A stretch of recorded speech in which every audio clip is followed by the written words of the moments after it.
Jalan hirup prak lakonan rahayu panuntun indung ngadekeun lembur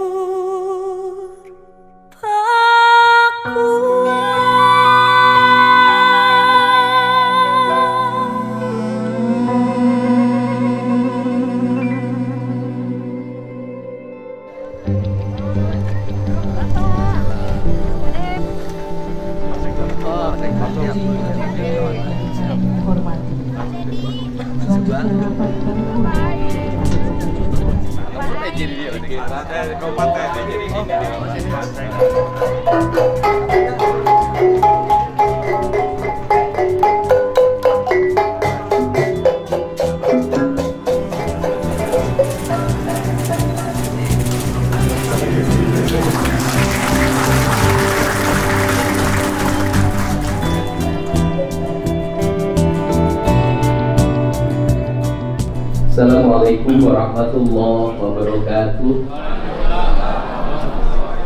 Sampurasun. Kita sampaikan salam dan hormat serta rasa syukur kita pada Allah Subhanahu wa taala, pada Kanjeng Rasulullah sallallahu alaihi wasallam, pada sahabatnya, pada tabi'inya, pada aulia dan para walinya.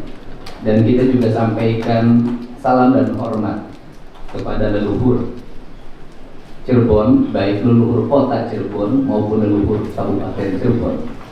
Dan leluhur orang Cirebon, leluhur orang Banten memiliki leluhur yang sama. Semoga prinsip dan pemikiran yang digariskan dalam sistem laku kehidupan di tanah Jawa Barat, kita mampu memegang teguh prinsip-prinsip tradisi itu untuk membangun masa depan. Banyak orang yang mempertentangkan ketika bicara tentang tradisi, ketika bicara tentang penghormatan kepada leluhur. Banyak yang membuat stigma bahwa itu bertentangan dengan prinsip-prinsip sains dan teknologi. Seolah-olah orang yang berpegang teguh pada prinsip-prinsip leluhur dan tradisi leluhur, orang yang mengalami kejumudan, orang mengalami kemunduran, dan orang yang tidak memiliki nalar yang memadai. Tetapi mereka lupa bahwa peradaban dunia hari ini itu tumbuh melalui bangsa-bangsa yang memiliki penghormatan pada leluhurnya. Tiongkok itu tumbuh menjadi bangsa yang besar, memiliki dominasi ekonomi, dominasi pertahanan, dominasi sains, perkembangan mobil listriknya yang akan dibangun di Jawa Barat. Sesungguhnya mereka adalah bangsa yang berperadaban. Mereka berpegang teguh pada masa lalu, menghormati leluhurnya, tetapi mereka memiliki masa depan. Hari ini kita bisa melihat ada dua negara yang saling berhadapan. Kedua negara itu memperlihatkan teknologi perang yang mutakhir.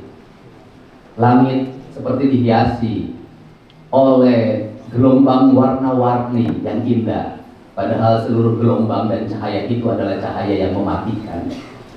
Kita misalnya melihat bagaimana Israel sebagai negara yang keturunan Yahudi, dia begitu menghormati garis leluhur Yahudinya. Dan Iran sebagai bangsa Persia, mereka menghormati garis leluhur bangsa Persianya, dan mereka bangga sebagai bangsa Persia. Setiap 10 Muharram, orang Iran pasti memperingati peristiwa Karbala sebagai bentuk penghormatan kepada leluhurnya, yaitu Sayyidina Hasan dan Sayyidina Husain. Cermin, tidak ada landasan bahwa orang yang berpegang teguh pada tradisi akan mengalami kemunduran. Justru terbalik, negara-negara, daerah-daerah yang lupa pada tradisinya, dia kehilangan masa depannya. Karena apa? Karena hidup tanpa jati diri. Tadi disampaikan, apa sih yang menjadi orientasi kita dalam membangun kota ini? Negeri ini punya segalanya, Pak. Apa sih yang tidak punya dari negeri ini? Dari Jawa Barat apa yang tidak punya? Kita punya sejarah kebudayaan, kita punya situs sejarah, kita punya seni yang tinggi, kita punya nilai-nilai arsitektur yang jauh lebih baik dibanding yang lain. Tapi pertanyaannya adalah, kenapa kita tidak semaju orang lain? Problemnya satu, ketidakpercayaan diri pada diri kita, ketidakpercayaan diri pada leluhur kita. Kalau saya mengamati bagaimana desain arsitektur di Cirebon, dari mulai tajuk yang dititipkan oleh Sunan Gunung Jati. Sunan Gunung Jati menitipkan cuma 2 tajuk, lan pakir misu. Desain arsitekturnya luar biasa. Saya melihat hamparan gapura-gapuranya tertata indah. Desain grafisnya bernilai tinggi. Makanannya bernilai tinggi karena dia tidak mengambil basic pabrikan. Dia hanya cukup dengan menggunakan daun jati, maka lahirlah makanan ternama yang bernama nasi jamblang. Artinya bahwa keyakinan pada lingkungan telah melahirkan sebuah nilai historikal yang memiliki nilai fundamen ekonomi yang tidak mesti mengeksploitasi. Contohnya siapa? Bali tuh lihat. Contohnya siapa? Jogja tuh lihat. Dia berhasil mengadaptasi dirinya. Kenapa? Dia tidak pernah malu mengakui leluhurnya. Dia tidak pernah malu menjalankan ajaran leluhurnya. Pertanyaannya, apakah orang-orang Jogja yang begitu kuat terhadap leluhurnya menjadi orang yang tidak ngerti sains? Tidak. Banyakkan ITB itu lulusannya dari dulu dari Jawa Tengah. Masyarakat miskin di Kebumen, saya tuh keliling dulu waktu jadi anggota DPR. Saya bertemu dengan seorang ibu yang lagi nyabit rumput dan saya diajak ke dapurnya. Kemudian di situ dia memperlihatkan ada 3 ekor sapi, yang satu sudah dijualnya. Sambil berlinang air mata dia bercerita bahwa anaknya yang satu sudah semester 7 di ITB dan sekarang masuk lagi semester 1 dan saya menjual sapi ini untuk kuliah anak saya. Saya berkeliling ke kampung adat. Mereka hanya punya modal, satu ada hutan 40 hektar, kemudian rumah di lingkungannya. Mereka tumbuh hidup dengan sejahtera dan bahagia. Kenapa? Makannya bersumber dari alamnya. Kemudian di rumahnya memelihara kambing, memelihara ayam. Kemudian ibu-ibunya tiap hari rajin masak, membuat kue. Kuenya dijual keluar. Kemudian di hadapan rumahnya ada konter-konter kecil tempat pelancong datang. Itu dibangun dengan itu yang dilakukan oleh orang Jawa. Itu dilakukan oleh orang Bali. Sehingga ketika berkunjung ke sana, orang mendapatkan semuanya. Ayo, mau kemana? Nyari babi apa toh? Ayo naik becak saya. Berapa? Becaknya sudah, terserah Mas saja. Orang terbangun circle-nya, kejujurannya, terserah Mas aja. Keliling di bawah bapia patok, gagadu, batik, hampir 3 jam. Turun berapa? Terserah Mas. Kalimat berapa? Terserah. Itu adalah kalimat penghambaan. Itu kalimat penyerahan. Artinya orang itu tidak punya keinginan apapun kecuali melayani. Orang yang punya rasa dan punya cinta, dengar kalimat itu, dia tidak akan mengeluarkan uang recehnya. Yang dia keluarkan uang yang ratusan ribunya. Kenapa? Cinta dibalas dengan cinta. Untuk itu kota Cirebon mau dibawa kemana? Kota Cirebon itu standarnya sederhana, Pak Wali. Pertama, jalan-jalannya harus baik. Sampai gang-gang kecilnya harus rapi tertata. Gang-gangnya di paving block, jangan di hot mix agar airnya meresap. Kemudian ditanamin pohon-pohon yang khas kota Cirebon. Pohon apa? Nasinya nasi jamblang, berarti harus ditanamin pohon jamblang di pinggir jalan. Ya ada juga nasi jamblang, ada pohon jamblang juga sebenarnya. Pohon jamblang tuh ada loh Pak. Ada pohon jamblang, ada. Nah kemudian kalau jati nggak bisa ditanam di pinggir jalan, jati harus di kebun. Kalau jati menjadi ciri khas, maka setiap di belakang rumahnya kantor wali kota, kantor siapapun, semuanya harus ditandai dengan tanaman pohon jati. Bukan hanya perhutani yang punya. Nah, kemudian setelah itu apa? Desain arsitekturnya jangan dibikin asal-asalan. Saya ini pengen banget bikin pagar khas Cirebonan, dibikin di kampung saya. walaupun mungkin jauh dari mirip. Tukang tembok saya latih selama sebulan agar dia bisa. Untuk apa? Karena bagi saya ini adalah rasa cinta pada leluhur. Nah, di Cirebon saya lihat temboknya mulai asal-asalan, bikinnya mulai asal-asalan, saya lihat tidak artistik lagi. Kenapa? Karena berbasis proyek, bukan berbasis cinta. Kalau sudah berbasis proyek, Pak, wah itu sama dengan kita, sama dengan ke PSK. Kenapa? Ukurannya ukuran duit, 150, gagal dikit, 300, 500, 1 juta. Seperti itu, nggak ada kita memperhatikan dia bagaimana kesehatannya, bagaimana keselamatannya, bagaimana masa depannya, nggak ada. Habis itu, buang badan, pura-pura tidak kenal. Begitu juga proyek. Kalau orientasi pikiran manusia ketika dapat pekerjaan untung yang utama lebih dulu, maka dia sudah memisahkan dan mengurangi. Kalau dengan mengurangi menjadi problem, Pak. Tembok-temboknya tidak tertata, jalannya tidak beraturan, drainasenya berantakan. Maka hari ini kalau ditanya, Kang Didi ngapain sih detil seperti ini? Nggak bisa ngurus birokrasi, gubernurnya nggak detil. Nggak bisa ngurus birokrasi, wali kotanya nggak detil. Nggak bisa, ditipu. Saya lewat sebuah jalan, saya lihat ada proyek drainase. Loh, saya bilang kok drainasenya nggak nyampe sungai? Pak, kurang 200 meter, Pak, anggarannya nggak ada. Saya nggak ada urusan, selesaikan. Bila perlu kita iuran, kenapa? Fungsinya jadi tidak ada. Nah, ini harus dibangun. Untuk itu, kan tadi bicara, pasti saya perhatikan. Anggarannya berapa sih? 1,7 triliun. Kutik saya bilang. Penduduknya berapa? 350.000. Wah, ini bisa. Caranya bagaimana? Wali kotanya detil, lihat digit anggarannya. Dan nanti bulan Juli, karena saya ingin percepatan, saya akan undang wali kota, sekda, kepala bapeda, kepala bapenda. Saya akan baca anggaran kota Cirebon, Kabupaten Cirebon, seluruh Jawa Barat, satu digit. Dan saya akan masukin ke media sosial saya biar rakyatnya tahu. Biar rakyatnya tahu. Wah, ini nyumputinnya di sini, saya tahu. Wah, ini sumputinnya di sini nih. Ini di sini. Biarkan ini transparansi. Kalau ingin transparansi, publik harus tahu detail isi anggaran kita. Jangan ragu lagi, kasih tahu. Kenapa? Kalau publik sudah diberitahu detail anggaran kita, ingat, kita akan mendapat impact yang kedua, kepercayaan publik. Kalau kepercayaan publik sudah tinggi, Anda terus bekerja untuk publik, Anda dihujat siapapun, digempur oleh buzzer manapun, ada yang bela rakyat, bukan buzzer, bukan influencer. Kenapa? Rakyat tahu bahwa kita bekerja untuk mereka. Dan yang berikutnya kita akan mendapat apa? Partisipasi, Pak. Pak Wali kalau sudah menjalankan anggaran dengan transparan, detail, tidak ada yang disembunyikan, Pak Walinya bersikap sederhana, akan banyak para pengusaha yang datang kepada Bapak ingin memberikan dana CSR-nya untuk kemajuan kota Bapak. Kenapa? Karena Bapak dipercaya oleh pengusaha.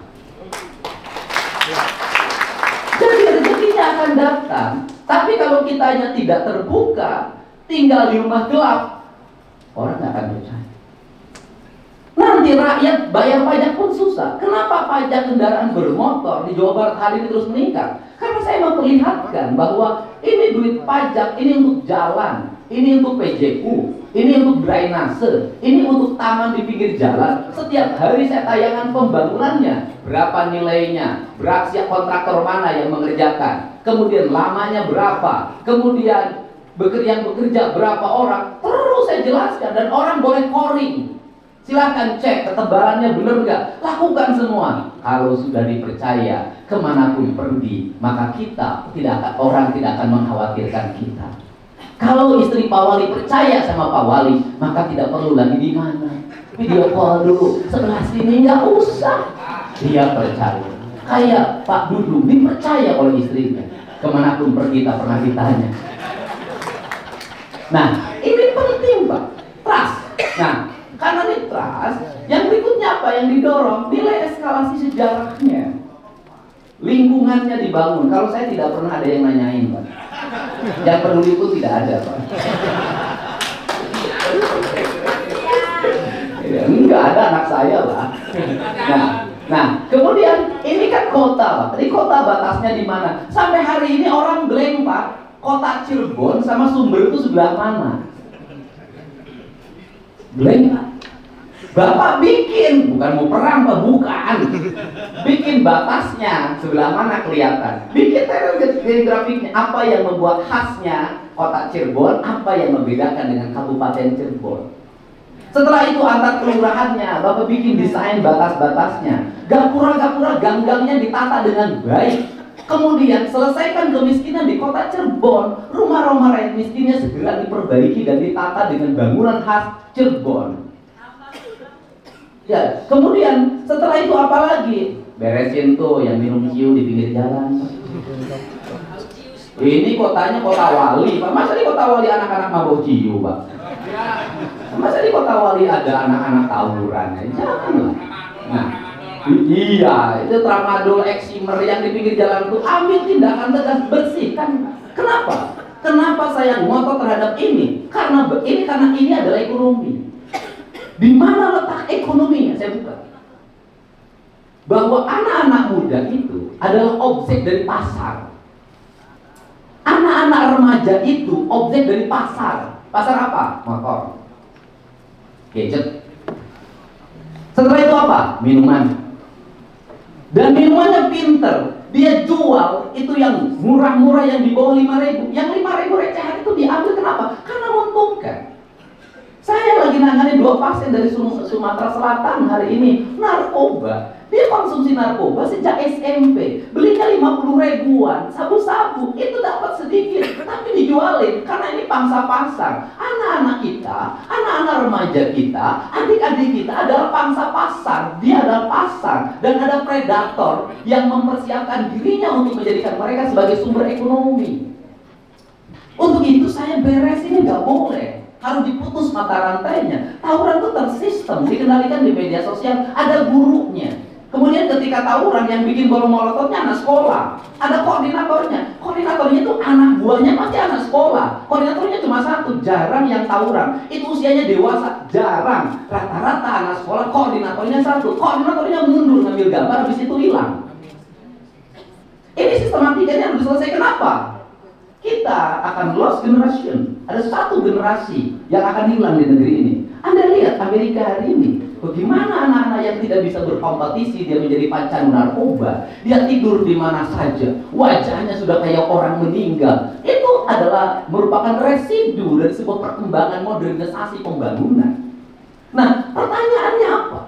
Pertanyaannya adalah, kalau tahun 70-an yang nakal itu anak orang kaya, kalau tahun 80-an yang nakal itu anak orang kaya, hari ini yang nakal itu anak orang miskin. Apa aspek ekonominya? Dia ngambil motor, gak kebayar. Anaknya tawuran, harus ganti sama yang dibacoknya. Duitnya dari mana? Ngambil Bang Emo. Anaknya ngamuk, pengen studi tour, pinjem Bang Emo. Habis itu banyak yang kehilangan rumahnya. Saya punya riset. Terjadi kemiskinan yang masif. Kenapa? Anak orang miskin menghabiskan kekayaan orang tuanya, sudah miskin, anaknya jadi predator. Ini harus dirubah. Kenapa? Anak-anak orang kelas menengah, mohon maaf, tumbuh dengan baik, sekolahnya baik. Anak anggota DPR jadi anggota DPR lagi. Anak mantan kepala staf angkatan darat jadi akademi angkatan darat. Anak gubernur jadi anggota DPRD provinsi. Anak jenderal polisi masuk Akpol.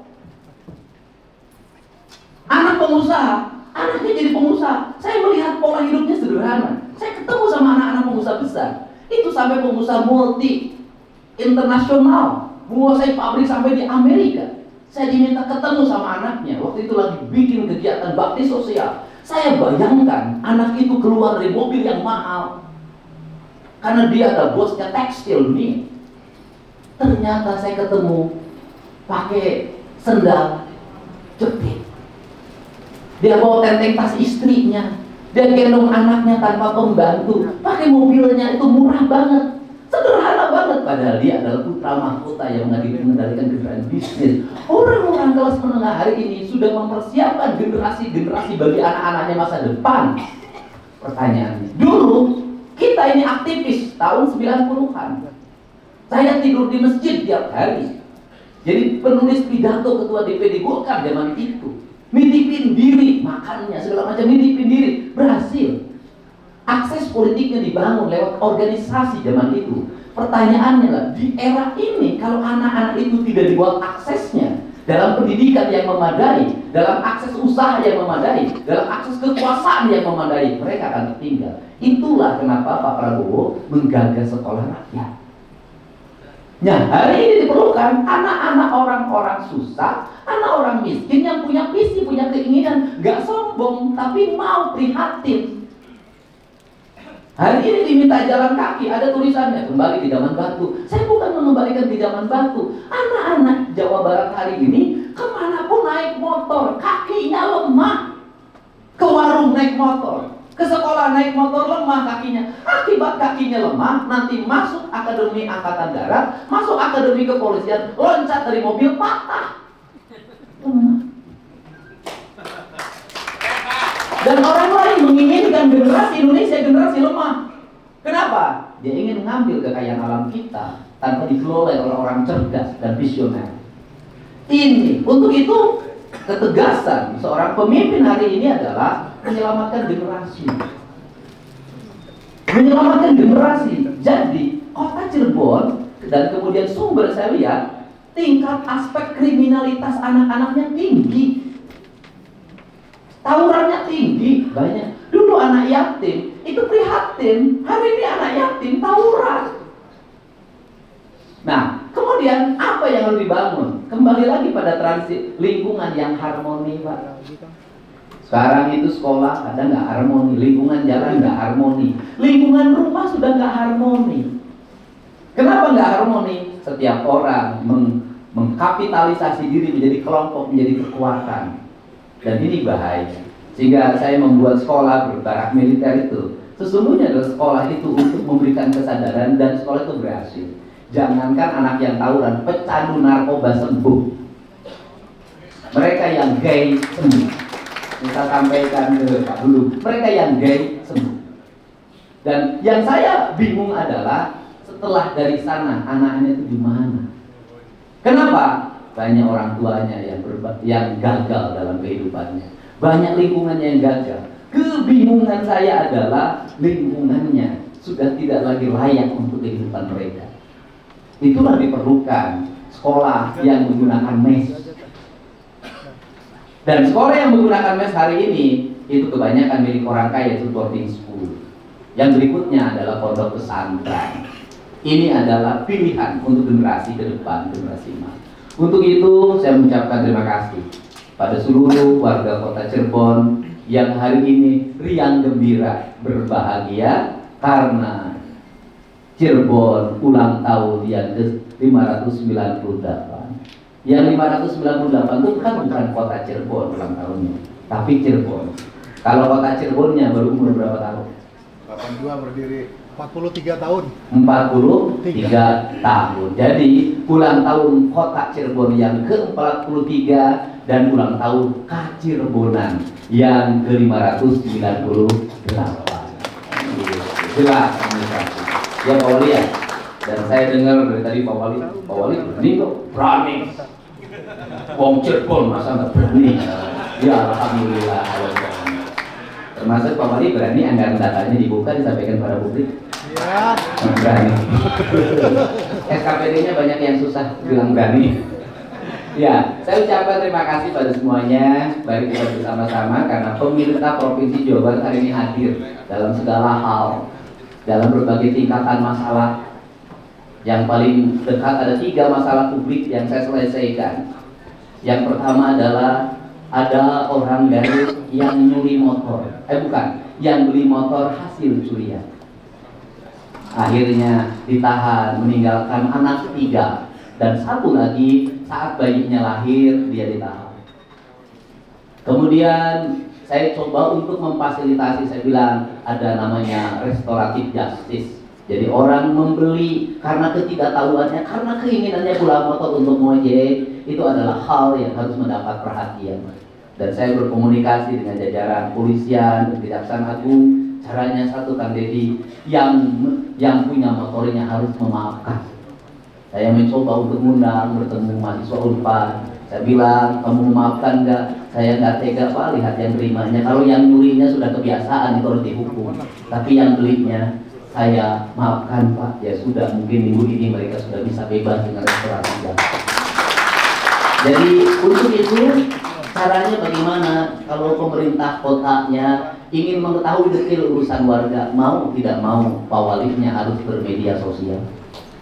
Pak Wali tidak mungkin hanya mengandalkan laporan dari camat, lila, dari kepala dinas, lila.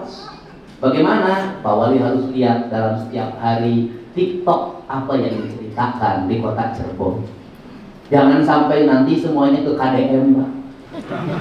Pak KDM, saya mau melahirkan. Kayak kemarin itu mau melahirkan. Saya bilang, giliran melahirkan kamu cerita sama saya, giliran bikin nggak bilang-bilang. Dan kesusahan rakyat kita Pak, yang itu akan berdampak pada kejahatan, itu mudah-mudah. Yang lahiran butuh 2 juta untuk bayar BPJS. Kebayang kalau tidak dipenuhi yang 2 jutanya, besok kepala suaminya gelap, istrinya mau melahirkan sesar, nggak punya uang, bisa jadi besok dia mencuri. Jadi negara harus hadir menyelesaikan. Jadi Pak Wali tiap hari, tiap pagi bangun pagi, buka TikTok. Pak Wali Cirebon, saya janda anak 3. Rumah meroboh biasanya Pak. Yang berikutnya kalau sudah rumahnya dibangun, mohon saya dinikahi. Ya cocok lah anak 3 buat Pak Wali lah. Kalau saya nggak mau lah kerja nggak.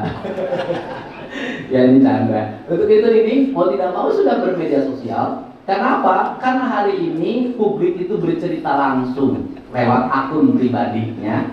Dan negara harus hadir untuk merespon setiap keluhan itu. Nanti kita bisa memverifikasi. Dan kemudian setelah itu Bapak bisa nyuruh RT Bapak untuk ngecek. Nih tolong di tempat kamu, ini ada yang teriak-teriak nggak punya beras, tolong cek. Pagi-pagi Bapak sudah perintah ke lurah-lurah untuk keliling warga menemuinya. Yang sebelah sini ternyata ada kubangan air, yang di sebelah sini ada jalan kemudian yang berlubang, sebelah sini ada pohon yang mau roboh, sebelah sini yang listrik mau dendeng. Karena tugas wali kota seperti itu detil. Bila perlu nanti wali kota punya pasukan, punya panik button, yang kemudian nanti warga kalau darurat menghubunginya kemana. Dan kemudian aparat-aparatnya turun ke masyarakat, bawa baterai, bawa senter, nyenterin jendelanya. Itu mohon jendelanya terbuka, dikunci, dan itulah dilakukan di negara-negara maju. Kita ingin negeri ini seperti itu. Negara hadir untuk kedamaian dan kesejahteraan warganya. Terima kasih pada semuanya. Atur nuhun pada yang mau mendengarkan apa yang saya sampaikan. Semoga hari ini adalah hari bahagia. Wallahu muwaffiq ila aqwamit thoriq. Assalamualaikum warahmatullahi wabarakatuh.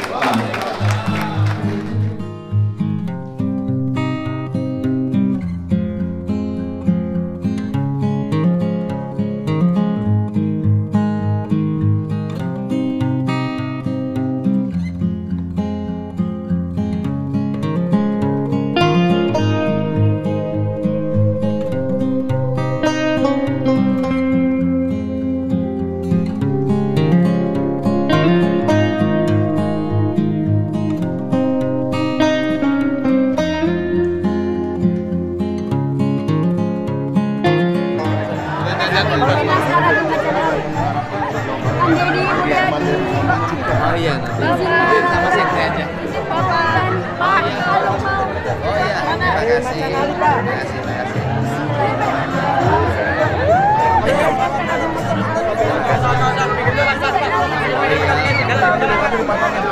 Tanya nggak apa-apa.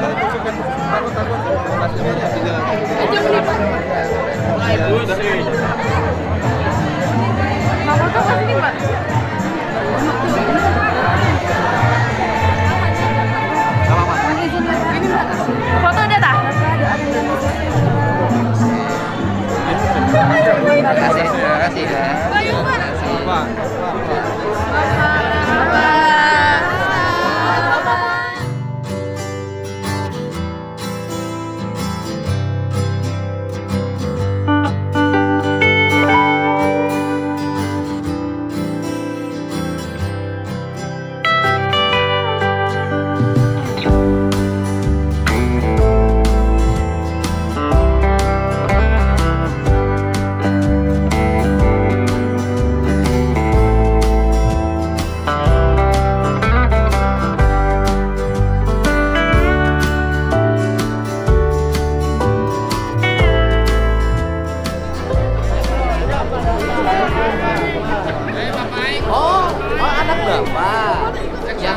ini.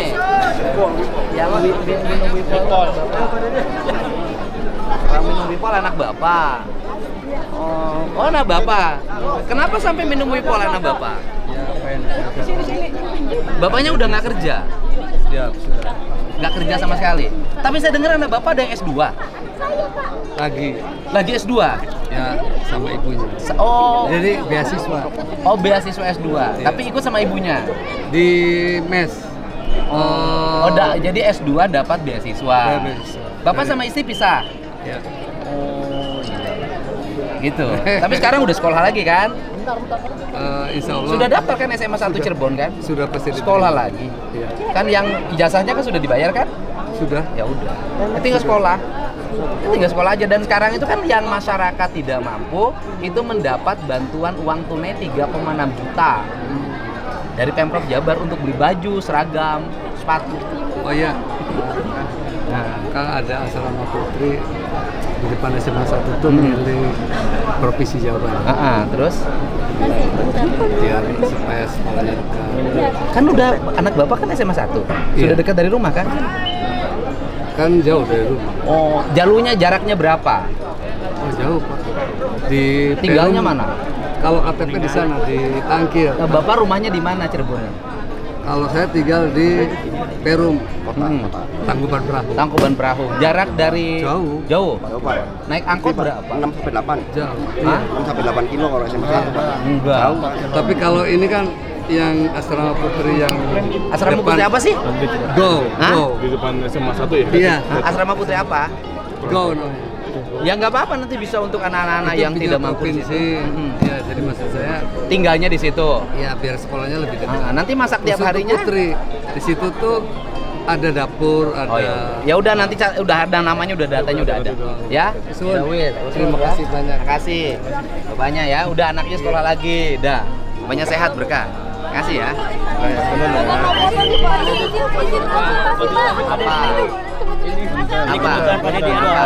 Apa? Masalah apa?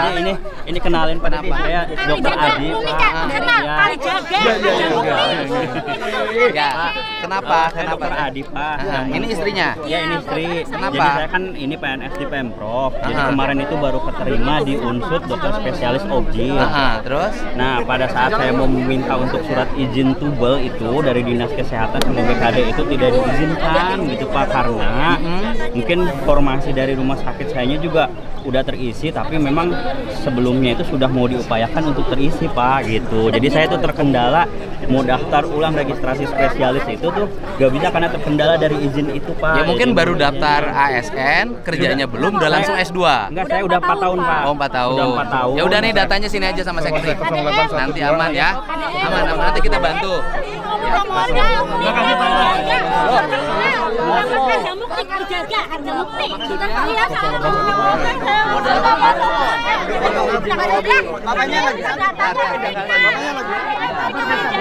Udah. Ronika. Nih kasih KTP-nya sini, kasih KTP-nya sini. Ya.